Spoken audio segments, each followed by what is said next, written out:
Final voter list publish হবে না, হতে পারে না।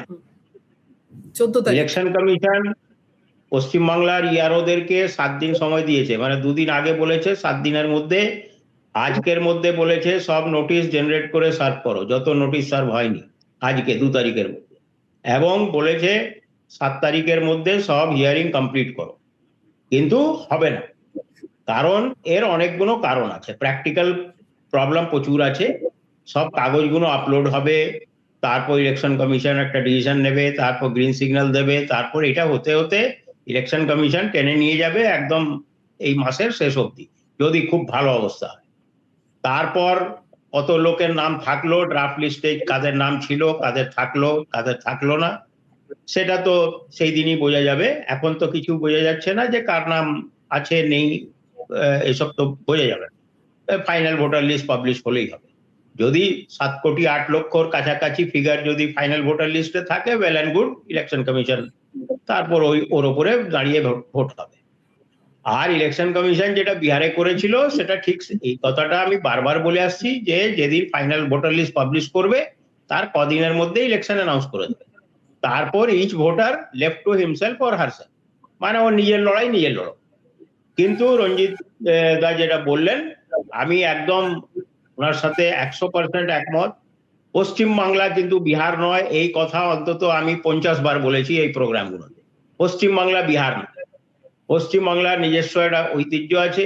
এইখানে যে বাঙালি বসবাস করে, 10 কোটি যে বাঙালি আছে, এবং ওর মধ্যে 7 কোটি 8 লক্ষ বা এখন তো প্রায় ভোটার আছে, এই বাঙালি যেভাবে হেনস্থা করা হয়েছে, বাঙালি পুরো বাঙালি জাতিকে হেনস্থা করা হয়েছে। এই যে 1.5 কোটি লোক, 91 বছর 96 বছর বয়স, অক্সিজেনের পাইপ লাগিয়ে, অ্যাম্বুলেন্সে করে, টোটো করে, এই যে এত লোক, তারপর অমর্ত্য সেনের মতন লোক, তারপর আরো বিখ্যাত বিখ্যাত লোক, অনেক নাম বলা যেতে পারে, এইটা বাঙালি কিন্তু মেনে নেবে না। একটা রেজিস্ট্যান্স আসবে, মানুষ এখন অপেক্ষা করছে, খুব রেস্টুরেন্ট আছে, বিক্ষিপ্ত ঘটনা ছাড়া খুব একটা বড় কিছু ইস্যু হয়নি, কিন্তু মানুষ খুব রিস্ট্রেন করে রেখেছে নিজেকে, কাগজপত্র যতটা সম্ভব যাচ্ছে, এই ইয়ারোর সাথে কোঅপারেট করছে, হিয়ারিং এ অ্যাটেন্ড করছে, প্রশ্নের উত্তর দিচ্ছে, সবই করছে, রেস্ট্রেন করে রেখেছে নিজেকে। কিন্তু বাঙালিকে খুব বেশি রেস্ট্রেন করে রাখা যাবে না, এটা আমার মনে হয়। ইলেকশন কমিশন জ্ঞানেশ কুমার কতটা বুঝেছেন না বুঝেছেন আমি জানি না, কিন্তু পশ্চিমবাংলার সিইও অফিস বুঝে গেছে। সিইও অফিসে কোনোদিন, আমি 32 বছর চাকরি করে কোনোদিন দেখিনি সিইও অফিসকে পুলিশ দিয়ে ঘিরতে হয়েছে। এখন ওইখানে পুলিশ দিয়ে সিইও অফিসকে ঘিরতে হয়েছে, প্রত্যেকটা অফিসারকে, স্টাফকে সিকিউরিটি দিতে হয়েছে বাড়ি থেকে আনার জন্য। এইটা কোনোদিন আমরা দেখিনি, কোনোদিন দেখিনি। নর্মাল একটা রিভিশন হতো, তো মানুষ মেনে নেবে না। আর এইটা ইস্যু এইটা নয় যে আমার নাম ভোটার লিস্টে ছিল, আমি ভোট দিতে পারলাম কি পারলাম না, এটা কিন্তু ইস্যু নয়। 100% ভোট কোনোদিনই হয় না, অনেক লোকই ভোট দেয় না। ইস্যু হচ্ছে আমার আইডেন্টিটি, ইস্যু হচ্ছে আমার যে আইডেন্টিটি আছে, সে আইডেন্টিটিটাকে মুছে ফেলার চেষ্টা যেটা হচ্ছে, এইটাকে মানুষ রুখবে। আমি ভোটার হলাম কি হলাম না, ওটা পলিটিক্যাল পার্টির ইস্যু, পলিটিক্যাল পার্টি নিজের ভোট লড়বে, যে ম্যাক্সিমাম ভোট পাবে সে গভর্নমেন্ট ফর্ম করবে। কিন্তু বাঙালি অ্যাজ সাচ, তাদের আইডেন্টিটির প্রশ্ন হচ্ছে, বাঙালিকে প্রত্যেকবার হেনস্থা করা হচ্ছে। যে যে ইস্যুগুলো ওয়েস্ট বেঙ্গলে লাগু করা হচ্ছে, সেটা কিন্তু অন্যান্য জায়গা, বিহারে কিন্তু এগুলো ছিল না। বিহারে ফর্ম জমা দিয়েছে, ডকুমেন্টস জমা দিয়েছে, তারপর নাম কাটা গেছে, এই হয়েছে, যা হয়েছে হয়েছে। কিন্তু এইখানে একটা জিনিস আরো পজিটিভ সাইড আছে, যেটা আমার মনে হয়, যে এখানকার যে রুলিং পার্টি হোক, রুলিং পার্টি যে এখানে আছে, সে নিজের পলিটিক্যাল স্বার্থেই করছে, যে তাকে গভর্নমেন্ট ফর্ম করতে হবে, তাকে জিততে হবে, তার স্বার্থেই করছে। কিন্তু ব্লেসিং ইন ডিসগাইজ, যে ওরা ওই নিজের পলিটিক্যাল স্বার্থ ফুলফিল করতে গিয়ে মানুষকে হেল্প করছে। অ্যাটলিস্ট অনেক, মানে তারা প্রত্যেকটা বুথের বাইরে একটা হেল্প ডেস্ক করেছে, কিছু লোককে ট্রেনিং দিয়েছে, বিএলএ অ্যাপয়েন্ট করেছে, এইসব করেছে। তার জন্য কিন্তু অনেকটা সুষ্ঠুভাবে জিনিসটাকে করানো গেছে। এরপরে আসবে নেক্সট ফেজটা যখন ফাইনাল ভোটার লিস্ট পাবলিশ হবে। আর যদি ইলেকশন কমিশন মনে করে যে 1-1.5 কোটি নাম বাদ দিয়ে আমি ভোট করে নেব, তাহলে তো আমার মনে হয়, এটা আমার নিজস্ব ফিলিং বাঙালি হিসেবে, যে they are living in fools paradise. Paschimbangla, Bihar মোটেও নয়, ইউপি মোটেও নয়। পশ্চিমবাংলার নিজস্ব ঐতিহ্য আছে, নিজস্ব সংগ্রাম করার যে তার ঐতিহ্য আছে, সেটা বহাল আছে, এবং মানুষের ভেতরে সেটা রয়েছে। বাঙালি কখনো নিজের আইডেন্টিটিকে মুছতে দেবে না কাউকে। এইটা হচ্ছে আসল কথা, যে আইডেন্টিটির ব্যাপারটা আছে। ভোট দিলাম কি দিলাম না ভোটের দিন, ওটা ইররেলেভেন্ট, ওটা এমন কিছু ইস্যু নয়। কিন্তু আমার আইডেন্টিটিকে একটা সংস্থা, যার দায়িত্ব ছিল আমার আইডেন্টিটিটাকে প্রোটেক্ট করার, সে সংস্থা যদি আমার আইডেন্টিটি মুছে ফেলার জন্য যদি একটা মানে চেষ্টা চালিয়ে যাবে এবং আমরা সবাই মেনে নেব, এটা বোধহয় হবে না।